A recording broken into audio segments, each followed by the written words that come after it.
We live in a dangerous and unpredictable world. It's a world where North Korea's leader has fallen ill. This illness could put a nuclear-armed regime at risk of implosion because there is no successor been named or thought of, to our knowledge, in North Korea.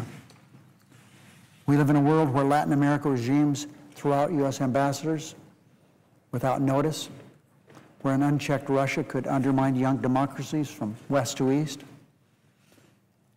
And Mr. President, I was recently in Bolivia. I had not too long ago been in Georgia, where I met with part of their government today, and just a few feet off this floor. So we have to be concerned about an unchecked Russia. Our dangerous world calls for leaders with sound judgment, not those with a temperament prone to recklessness.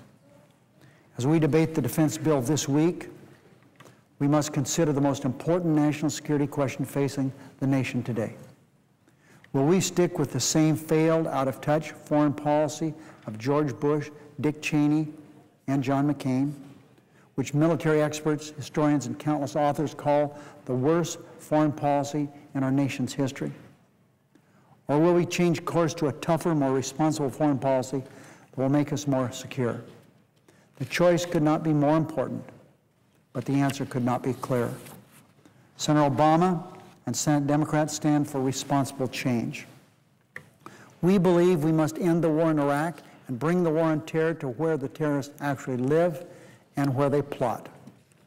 We know our focus must return to Osama bin Laden and his al-Qaeda network in Afghanistan and Pakistan and wherever they might be. This approach stands on the right side of the American people and the right side of history. And according to recent press reports, even the Bush administration has begun to align its actions with this policy. Take Pakistan, for example. For years, Senator Obama and Senate Democrats have been calling on the Bush administration to hunt down Osama bin Laden and the al-Qaeda network wherever they may be located. As it became clear that al-Qaeda had made Pakistan the central focus of its operation, Democrats called on the president to make Pakistan a central focus of our war to defeat al-Qaeda. Here's what Senator Obama said last year. "Let me be clear," said Obama, "there are terrorists holed up in those mountains who murdered 3,000 Americans. They're plotting to strike again. If we have actionable intelligence about high-value terrorist targets and the Pakistani leadership won't act, we will. I will not hesitate to use military force to take out terrorists who pose a direct threat to America." That was a quote, direct quote. Well, Senator Obama sounded the alarm about al-Qaeda threat in Pakistan and called for a more forceful and comprehensive strategy to fight this threat. George Bush and John McCain chose, stunningly, to ignore it. The president kept the bulk of our ground troops and our special operations forces and our intelligence assets tied down in Iraq, an Iraq war that had nothing to do with Osama bin Laden and the terrorists who attacked us.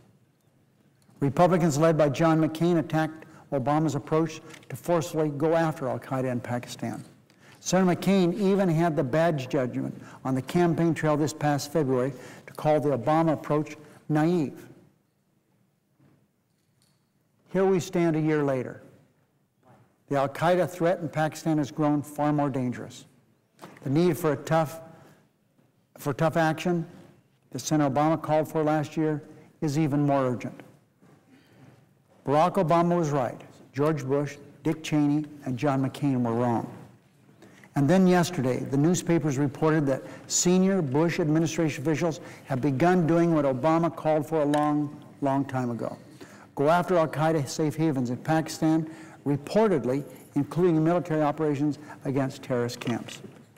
That's precisely the Obama approach that John McCain called naive. But news reports indicate that we're already starting to see results. Given the known history of Bush-McCain foreign policy, we've seen these mistakes, and we've all suffered through the past 8 years. I have concerns and questions about the Bush administration's actions. It's one thing to take Obama's playbook, but it's another thing to call the right plays. I think we should all ask tough questions, demand that the White House explain their Pakistan strategy in greater detail to give us confidence that we'll get the job done right. The Bush administration's adoption of the Obama plan came months too late, but nevertheless, better late than never. And the shift is not just limited to Pakistan. Across the globe, the Bush administration is quietly acknowledging that Senator Obama's vision has been right all along.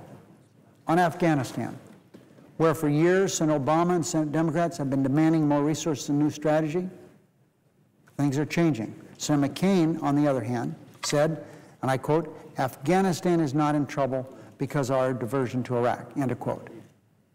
Listen to that again. McCain said, "Afghanistan is not in trouble because of our diversions to Iraq." That's a direct quote. After years of resisting, Republicans in recent weeks have begun inching toward the Obama plan for reinforcing Afghanistan. On Iran, where Bush and McCain criticized Obama's vision for tough and effective face-to-face diplomacy, even as they quietly agreed to face-to-face diplomacy and started sending State Department officials for negotiations with the Iranians. On Iraq, where Bush has finally begun to slowly inch toward the Obama plan for holding the Iraqis more accountable by putting in place a timeline for change in the military mission and the redeployment of our troops. But, of course, not John McCain. Our country deserves more than token shifts and lip service to change. It'll take decisive leadership to reverse 8 long years of tragic foreign policy mistakes. That's exactly what Senator Obama and Senator Democrats offer, real, responsible change. Senator McCain and his supporters are dead set against changing the Bush administration's failed policies.